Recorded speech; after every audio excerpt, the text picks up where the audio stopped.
The sea was calm when they saw it. No storm, no towering waves, no obvious reason for anyone on deck to feel afraid.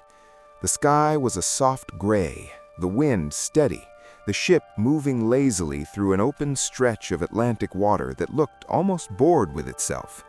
Sailors leaned on the rail, thinking about home, about pay, about the taste of fresh bread instead of salted meat. And then someone pointed. At first, it was just a shape where no shape should be, a long, dark line lying low on the surface, parallel to the ship and matching her speed.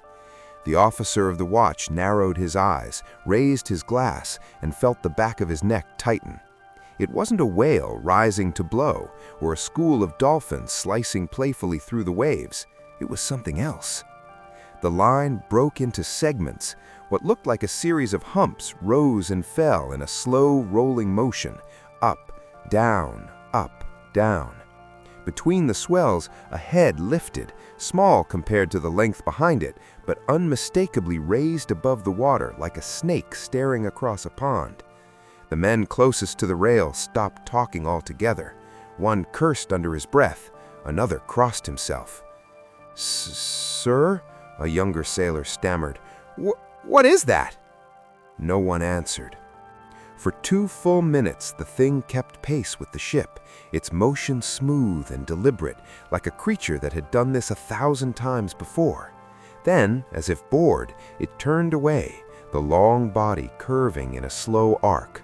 A few seconds later, it was gone, swallowed by the low, indifferent waves. When they tried to describe it later, the details shifted. To one man, it had been 60 feet long, to another 100. Some remembered a mane of hair around the head, others swore there was nothing but slick skin. A few said it moved with the easy power of a crocodile, just scaled up to nightmarish size. Others insisted it swam more like an eel, muscular and sinuous. But they agreed on one thing. They had seen a sea serpent. For most of us today, that phrase sounds like something pulled straight from an old sailor's yarn or the pages of a children's book, a dragon of the deep, a monster wrapping its coils around helpless ships, a symbol of the unknown scribbled into the margins of medieval maps. "Here be dragons," the cartographers used to write at the edges of their charts, filling empty blue with coiled bodies and gaping jaws.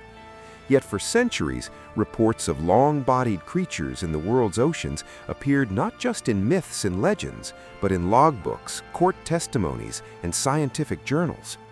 Captains of warships signed their names to them, naturalists debated them, newspapers printed them. Some sightings were vague, partial, or obviously exaggerated. Others were detailed enough to trouble serious minds. In the 19th century, officers of the British Royal Navy testified that they had seen something that defied easy explanation: long, serpent-like animals pacing ships at sea. Fishermen off New England described an enormous, jointed creature that seemed to bend in sections as it moved through the waves. Norwegian sailors reported writhing shapes thicker than their masts near rocky coastlines. The ocean is vast, dark, and deep. Even now, large parts of it remain barely explored. In that kind of environment, the line between monster and misidentification, between unknown species and human imagination, is thin and constantly shifting. So what exactly were these sea serpents that haunted the reports of sailors and the dreams of naturalists? Were they real animals, glimpsed at the edge of human knowledge? Whales, sharks, or oarfish, seen in bad light and stitched into legend? Or something else, a mirror that the sea holds up to our fears, reflecting them back in the shape of a long, dark line on the water? To answer that, we have to step into 3 overlapping worlds: the world of old legends told on cold nights, the world of sailors and officers who signed their names to what they saw, and the world of scientists who tried, sometimes reluctantly, to make sense of it all. Somewhere between myth and misreading, between genuine mystery and human error, the sea serpent waits, its body made not only of flesh and bone, but of ink, memory, and the endless motion of the waves. Long before telescopes and steamships, people were already seeing monsters in the sea. In the cold waters that beat against the fjords of Norway and Iceland, sailors whispered about the kraken and other vast creatures that could rise from the depths and drag ships under. Some descriptions sound more like giant squids or masses of floating kelp. Others clearly belong to the family of things we would call sea serpents, long, flexible, coiling bodies that could loop around a boat or stretch across the surface like a dark road laid on the water.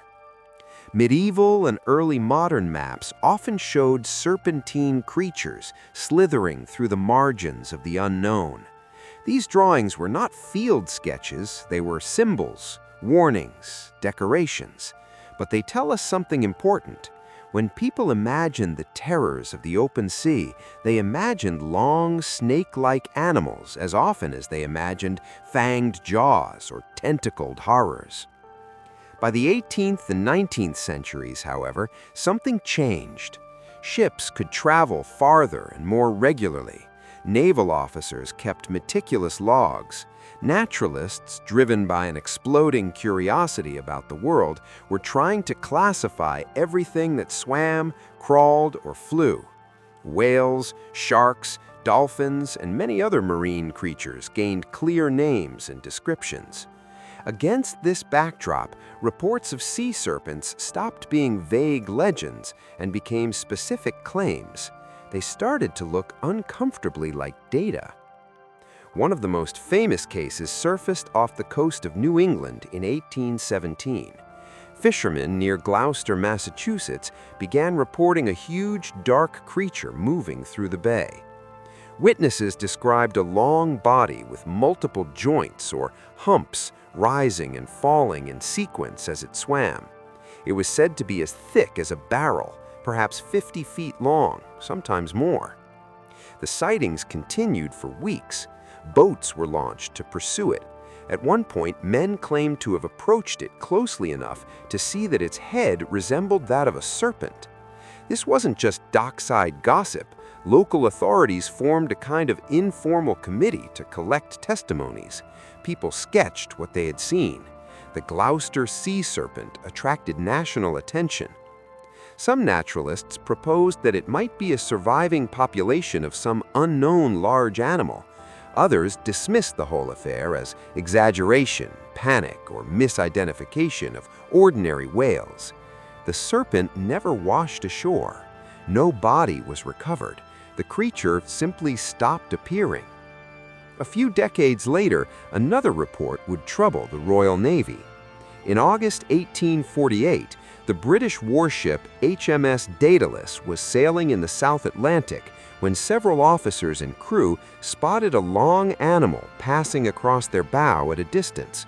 The captain, Peter McQuay, later wrote an official report describing what they had seen: a creature with a long neck rising well above the water, moving fast, with what appeared to be a large body beneath the surface.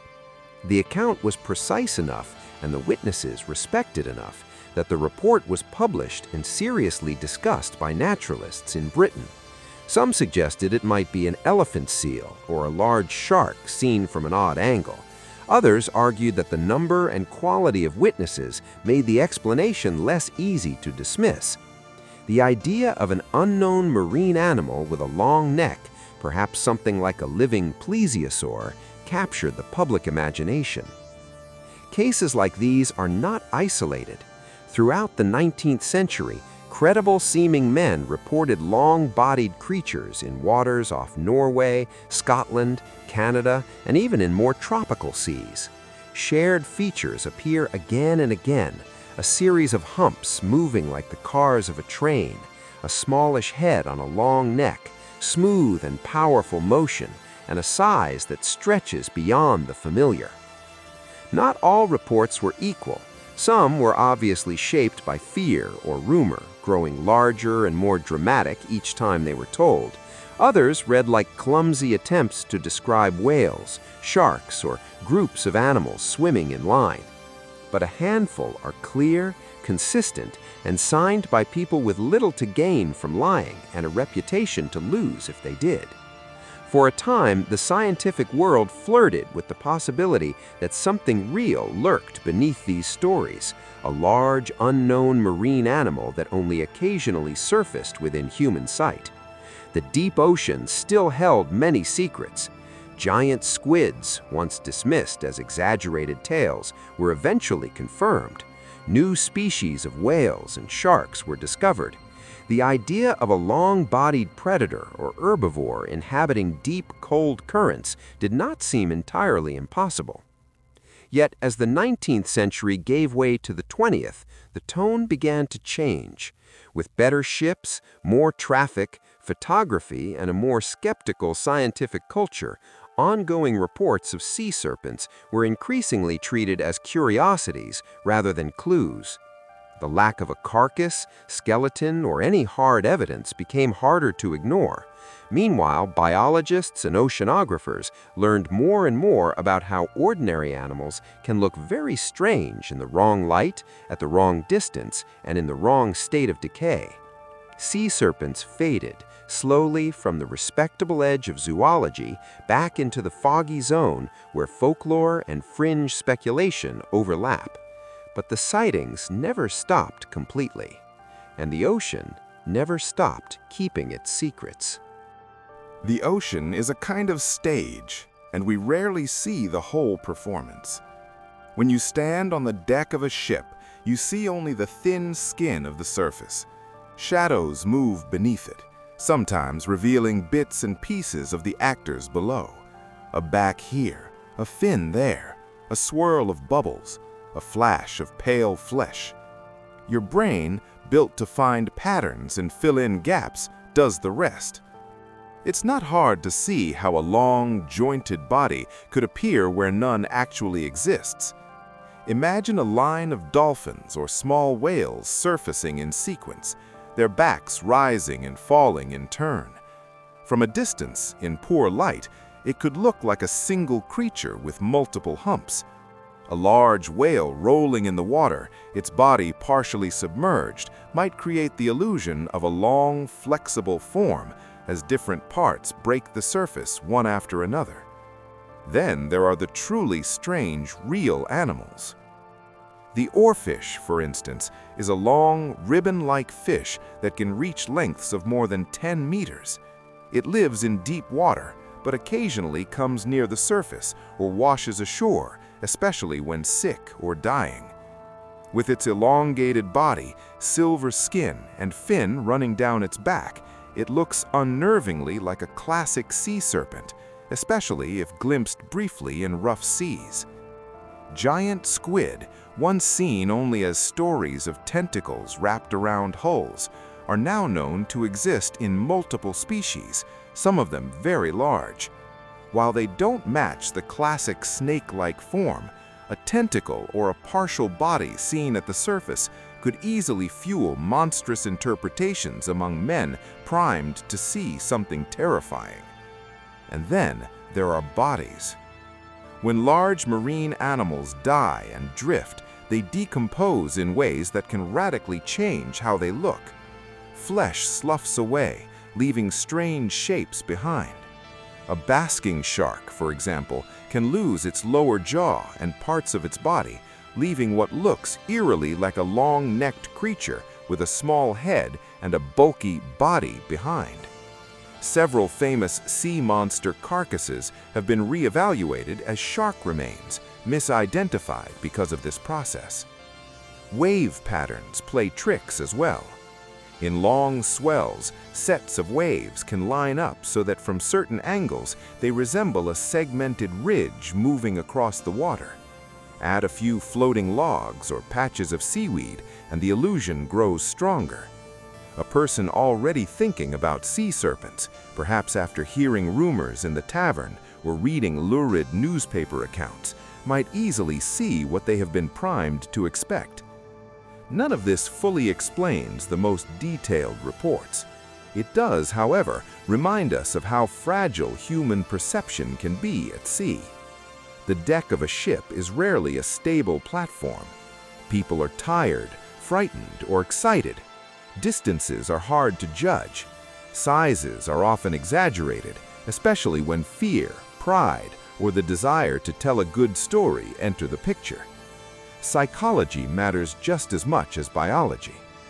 When an officer on a warship writes an official report, he knows he is staking his reputation on it.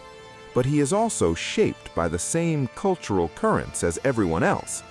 In the 19th century, the idea of unknown animals still roaming remote parts of the world was electrifying. Explorers were finding new species on land and in rivers.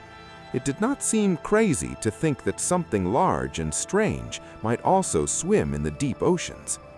At the same time, newspapers and popular books began to exploit that fascination. Stories of sea serpents sold copies. Authors leaned into the drama, sometimes polishing rough accounts into smoother, more vivid narratives. The rough sketch drawn in anxiety on a rocking deck might become a cleaner, sharper monster by the time it appeared in print. So when we look back at these cases, we face a problem. Strip away obvious hoaxes and exaggerations, and we're left with a handful of reports that seem oddly resistant to easy explanation. They're detailed, internally consistent, and involve multiple witnesses. Yet they stand alone, unconfirmed by physical evidence, unbacked by any corpse or clear photograph. It is tempting to split the world into two simple choices. Either a giant, unknown, serpent-like creature really is out there, or every witness who claimed to see one was mistaken, confused, or lying. But the truth might be less clean.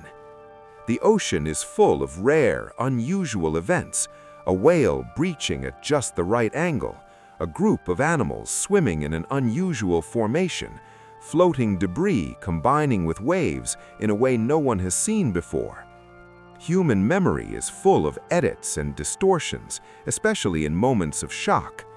A small number of genuinely puzzling observations, filtered through years of retelling and cultural amplification, can easily swell into a legend much larger than their humble starting point.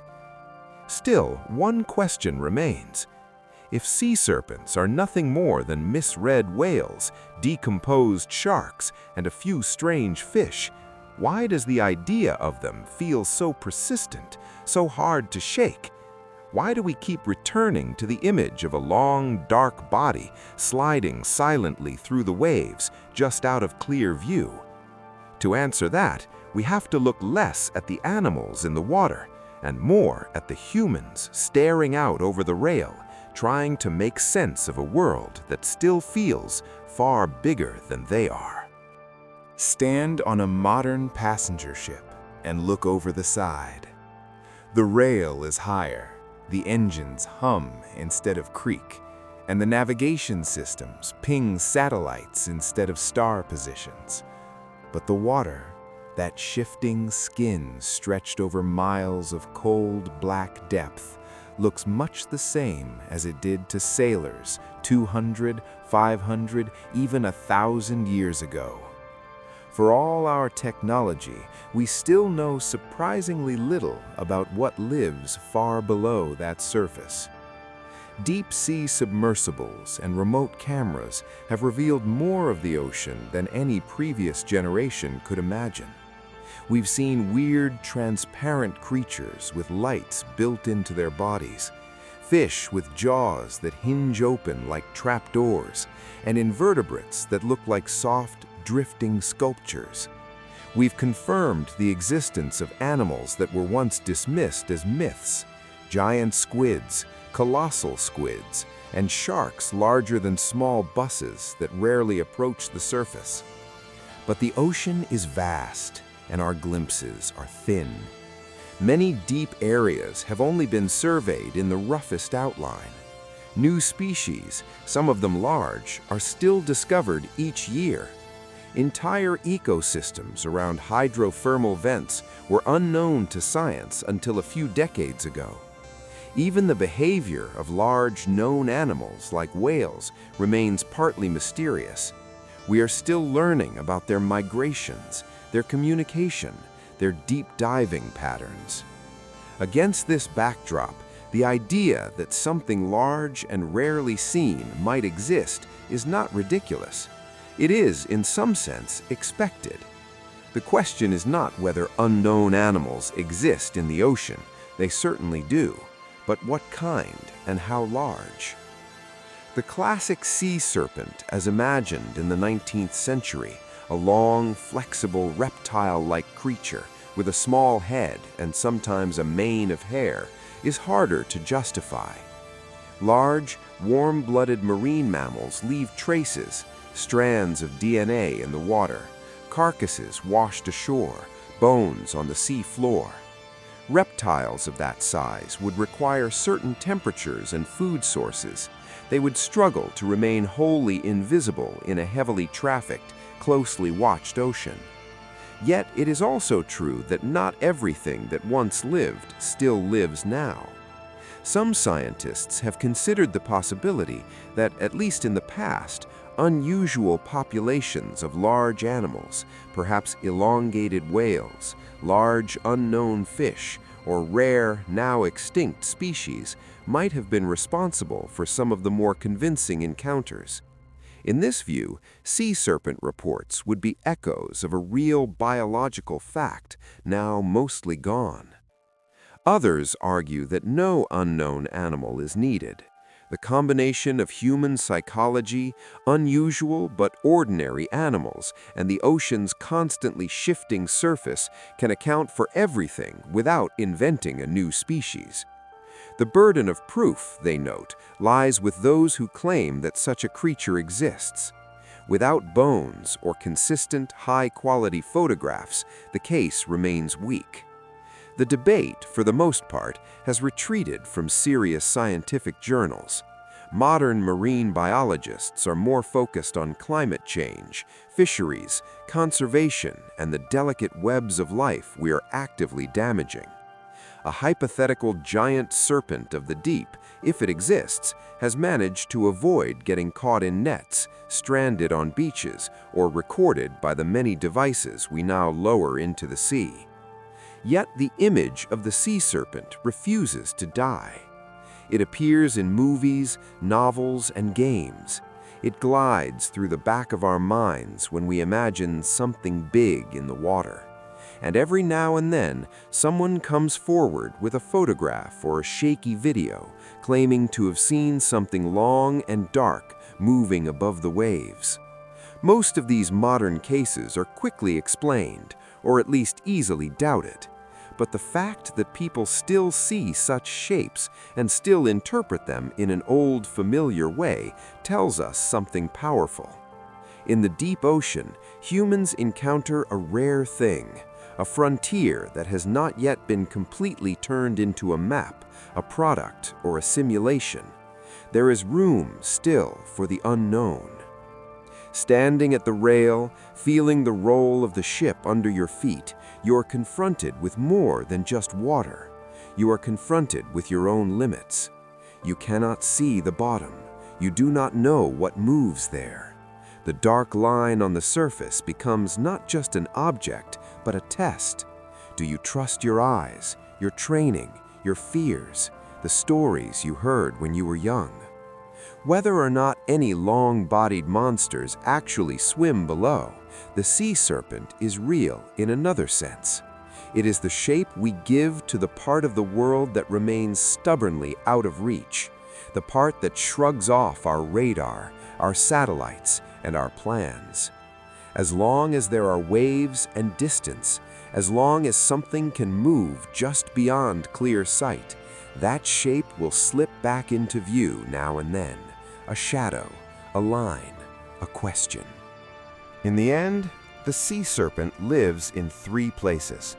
It lives first in old stories, carved into maps at the edges of the known world, whispered in longhouses and taverns, painted onto the margins of books by artists who had never seen the open ocean but knew what it represented: danger, mystery, and the temptation to go too far. It lives second in the logbooks and testimonies of people who genuinely believed they saw something real. officers on warships who staked their reputations on signed reports, fishermen who knew every ordinary swell and whale in their home waters, but swore that once they saw something that did not fit. Committees of respectable citizens who sat together and tried to sort exaggeration from observation, only to end up with something that felt like both. And finally, it lives in us. It lives in the unease we feel when we look out at a vast black sea at night, knowing that entire mountain ranges and deep trenches lie beneath the surface, unseen. It lives in the knowledge that giant squids, once dismissed as fantasy, were eventually found, dead on beaches, then alive on camera. It lives in the uncomfortable fact that for all our instruments and satellites, the majority of Earth's seafloor has still never been seen in detail. Maybe the classic serpent, long, scaled, with a dragon's head and a mane of hair, is nothing more than a collage of misremembered whales, odd fish, and floating debris. Maybe the reports that seem so solid are simply the sharpest corners of a much softer reality, polished by fear and time. Or maybe, once in a while, something truly unusual does rise from the depths. Not a magical monster immune to science, but a rare, shy, powerful animal, perfectly adapted to a dark world we barely touch. It breaks the surface for a few seconds, is seen by a handful of people in one brief, electrifying moment, and then vanishes, leaving only ripples on the water and a new entry in a notebook. The ocean does not care which version we prefer. It rolls on, hiding shipwrecks and trenches, coral gardens and submarine canyons. It keeps its own counsel. Our stories skim the surface, throwing shadows down into the depths, but they do not reach the bottom. What we can say with confidence is this: the idea of the sea serpent tells us as much about ourselves as it does about the sea. It reveals how quickly we reach for patterns when confronted with the unknown. It shows how one strange sighting, if it hits the right nerve at the right time, can travel through newspapers, parlors, and generations. It reminds us that even in an age of satellites and fiber optic cables, there are still places on this planet where something large can move unseen. So the next time you see a line of dark waves on the horizon, or a shadow that doesn't quite make sense beneath the surface of a photograph, ask yourself a question. If there were something out there, something long, powerful, and indifferent to whether we believed in it or not, how would you know? Would you demand bones on a table, a clear, close-up photograph? Or would you, like so many before you, whisper to the person beside you, "Did you see that?" and feel your heartbeat just a little faster? Because in that moment, between certainty and doubt, between knowledge and fear, you are standing in the oldest territory the sea serpent has ever claimed, the space where the known world ends and the unknown begins. If you enjoyed this journey into the mysteries beneath the waves, don't forget to subscribe to Hidden Myst. Leave a like, share this video with someone who loves the ocean, and tell me in the comments what you think. Are sea serpents nothing more than mistakes and myths? Or could something unknown still be moving in the depths? Thank you for watching, and stay curious.